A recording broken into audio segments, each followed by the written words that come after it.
Para nagkaroon sa linya si Sir Joy Placer, ang aton sininga City Traffic Head para sa mga update no sa mga commuters, mga naga-drive, may mga salakyan no ining pagba-preparar na kayo karon kay iban may nagapamangkot pa nga wala na ta barrier dira. Abe sa kompleto karon nga impormasyon kuwaon ta na live ang linya ni Sir Joy Placer. Sir Joy, good morning. Live ka karon sa Favorite Radio Coronadal. Upod mo si Bossing Arnie, Sir Joy. I likewise Oo. Good. Okay. Daw medyo choppy-choppy signal mo, sir. Palihog daw ko sir. Konting pihit. Ayan.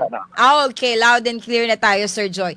Sir Joy, no, damo na mangkot diri sa Favorite Radio. Anong rason niya gintangtang ang barrier dira along Jensen Drive?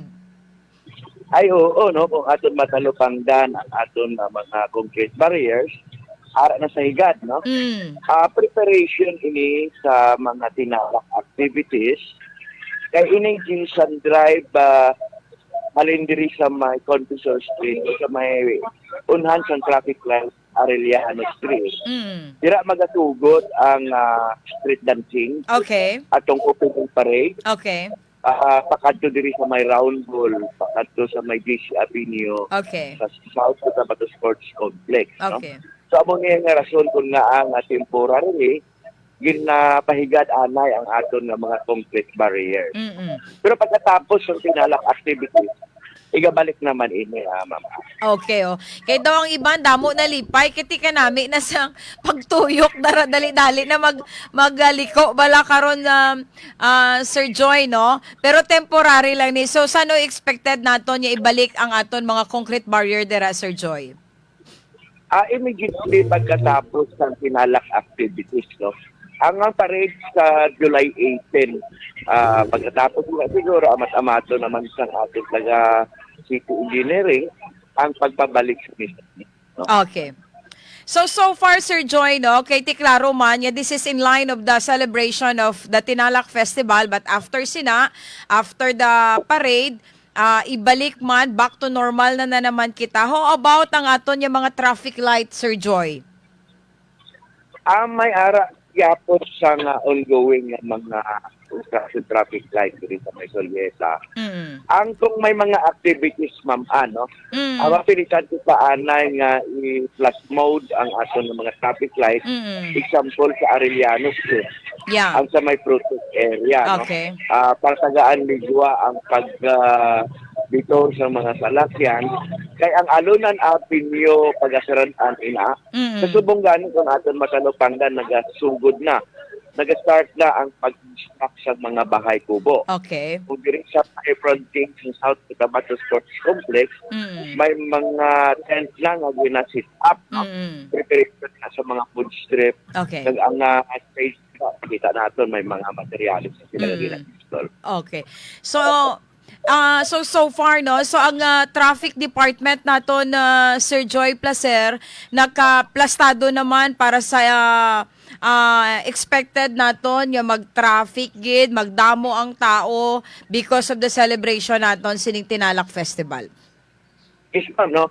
Ang sa July 4, kaupod ang mga Tinalak organizers, ang tanan nga mga departamento involved sa mga activities, maghiwat ng finalization meeting. Okay. Pagod mahanay gid, maplastar, kag makita pa kung ano pang mga kakulangan, agon may ara pa sang igo nga tion, agon nga masigurado nga ang activities mangin hapsay lang kag mangin successful, masinadyahon ang mga gusto mag-witness. Okay. So at least nakita naton Sir Joy, no, nga well prepared naman ang aton sininga Coronadal City Traffic para sa dako nga selebrasyon karon sa syudad sang Coronadal. May mensahe ka, Sir Joy, sa aton sininga mga commuters, sa aton sininga transport sector, sa mga drivers? Una-una nagpapasalamat kita, ma'am, sa Favorite Radio kasi ningation mapaabot naton sa general public ang mga magkalatabo in preparation sa aton tinalak activities o sa Foundation Anniversary sa South Cotabato. So sa mga commuters, no, may mga inconveniences gid. Yes. Sigurado nga matuga ini tungod kay may mga close roads. Tugangan pa sang mga ano natin nga hindi pa available kay may 4 pa kita katulay nga ongoing ang pagtrabaho Tama. sa Osmeña Street kag Abad Santos Street. Kasi sige lang, so maningkamot gid ang aton na city traffic no nga mapatigayon ini. Sa mga truckers, no, nga mga regular, pwede ka natin gamiton ang aton mga diversion road. So, from Upper Valley to Tacorong, pwede na kita via Tinongkop. And likewise, ang from Ginsan na dito kita sa Robredo, pakato sa Upper Valley. Tama. From Ginsan to pakato area ng Lutayan, pwede na sila dira sa Baridos traffic light para hindi na sila makatulog kag magdugang ang paglutok dito sa sulod Tama. ng natin. Okay. Okay. Sir Joy Placer, thank you so much gid sa imo siniga time kag sa impormasyon man niya share nimo Sir Joy, madamo gid nga salamat. Likewise, Ma'am Ana, madam. Okay. Favorite Radio FM. Exclusive.